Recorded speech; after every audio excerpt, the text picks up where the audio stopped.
During that drought, Dallas also hasn't even made an appearance in a conference championship game. And last week, they didn't crack the top 10 sports fan bases in America, according to Forbes. So, Shannon, how do you explain the Cowboys still being known as America's team?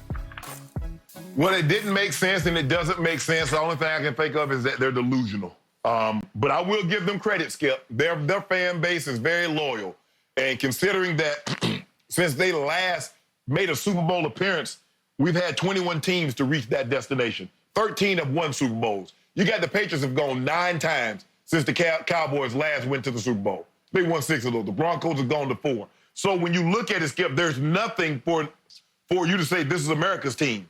They came about in 1960, didn't have a whole lot of success in the 60s, had enormous success in the 70s, did absolutely nothing in the 80s, had tremendous success in the 90s, and didn't do anything in the 2000s, didn't do anything in the 2010s. So maybe now is their turn.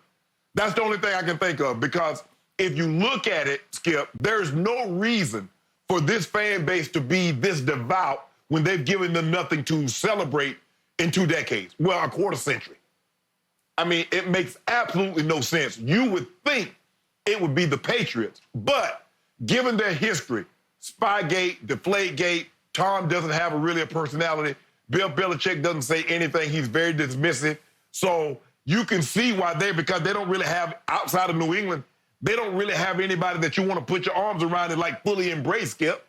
At least the Cowboys, Jerry's gonna hog up a lot of the airtime, Skip. You never know what he's gonna say, and they have a lot of different personality. So for me, Skip, I don't get it because they don't win, and I think America, we are known for winners. We love winners, even if it's not us, Skip. Even if it's not America that's winning, we like a guy that's winning. Because Roger Federer and the dog Djokovic, they ain't got nothing to do with America, and we still root for them. But the Cowboys, I don't get it. But guess what? They got to go have a couple of more years of futility, which will serve me very, very well. Okay. Allow me to explain to you the most phenomenal phenomenon in the history of professional sports. America's team, still the #1 TV draw, the most popular team in pro football, and hasn't been to an NFC championship game since the end of the 1995 season. I was there writing my 3rd book on the Cowboys way back then. By the way, quick point of order. We Cowboy fans are not delusional. We're just faithful. We hang in with our team because every year, Jerry Jones at least gives us enough that we think we might break through and win this coming year. And we know that everybody else out there fears we might have enough to break through and win this coming year. No, they don't. Shannon, almost every NFL fan was raised to either love the Cowboys or hate the Dallas Cowboys. It's an incredible phenomenon that I reinforce with my own sort of personal discovery. I told you I lived in New York for 13 years. I've now lived here for 4 years in LA. And whenever Ernestine and I are out on the weekend, I always see Cowboy jerseys. Southern California is a Cowboy stronghold, in part because they have trained out here, Thousand Oaks, Oxnard, for so many years.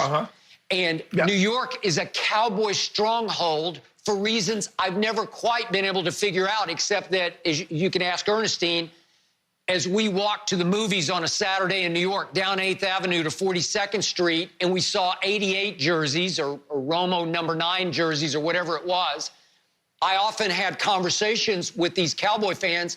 Hey, you from here? Yeah, born and raised in Brooklyn, Queens, wherever. How'd you become a Cowboy fan? Well, my dad was a Cowboy fan. Oh, but what if your dad wasn't a Cowboy fan? I constantly heard, it's the jerseys, it's the colors, it's the star on the helmet. It's just the coolest colors in all of sports. And it just got me. It comes through the TV into your eyes when you're 3 or 4 or 5 years old, and it gets into your soul. It happened to me when the Cowboys were first born. I always have loved the uniform. What I've loved even more is year after year, since their inception, back in the early 60s, the Dallas Cowboys have always been the most interesting team with the most interesting players and plot lines every year. And now, since 1989, they have the most interesting owner in all of sports, and it ain't even close. Everybody knows that Jerry Jones, once upon a time, after winning 2 Super Bowls, fired Jimmy Johnson. Well, if he's capable of firing a coach who won 2 straight Super Bowls, Jerry Jones is liable to say or do just about anything. Yep, that's true. And he will.